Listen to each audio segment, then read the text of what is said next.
Tinulungan ng UNTV News and Rescue Team ang isa sa dalawang nasugatan sa bangga ng closed van at UV Express sa Commonwealth Avenue. Narito ang report ni Reynante Ponte.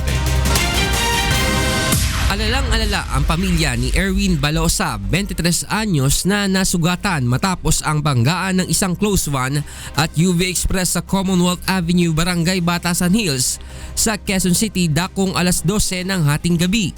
Nadatnan ng UNTV News and Rescue Team si Erwin sa loob ng closed van na hindi agad nakalabas nang maipit ang mga tuhod nito sa harapang bahagi ng sakyan. Agad tinulungan ng grupo na makalabas ang biktima sa loob ng closed van at nilapatan ng pang-unalunas ang mga sugat nito sa kanyang tuhod.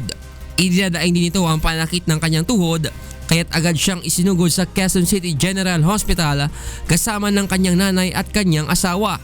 Samantala sugatan din ang kasama nitong pahinante na si Brian Aguirre, 24 anyos, na tinulungan naman ng Barangay Batasan Hills Rescue at Department of Public Order and Safety Rescue. Nagtamo ng mga galos at gasgas sa iba't ibang bahagi ng katawan si Brian na isinugod din sa QCGH. Ayon sa driver ng UV Express, galing siya ng U-turn nang bigla siyang binangga ng closed van sa likurang bahagi ng kanyang sasakyan. Nagdaan-daan ako ngayon, nakahazard ako, double hazard dahil para yung nasa likod ko, makita nila nakahazard ako, para dating emergency lang siya. Nung nakita ko sila, parating na, hindi na ako umalis sa pwesto, talagang malapit na eh. Naalog lang kami, talagang yung sa lakas, mga 4 na depatinal sick na sasakyan namin. Depensa naman ng driver ng closed van, nakahinto daw ang UV Express sa gitna ng kalsada kaya't hindi na kinaya ng kanyang preno at nabangga ito. Talagang nakahinto siya eh.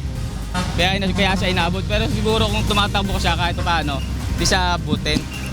Sa ngayon nasa Traffic Sector 5 ang mga involved sa aksidente para sa investigasyon. Reynante Ponte, UNTV News and Rescue, Quezon City.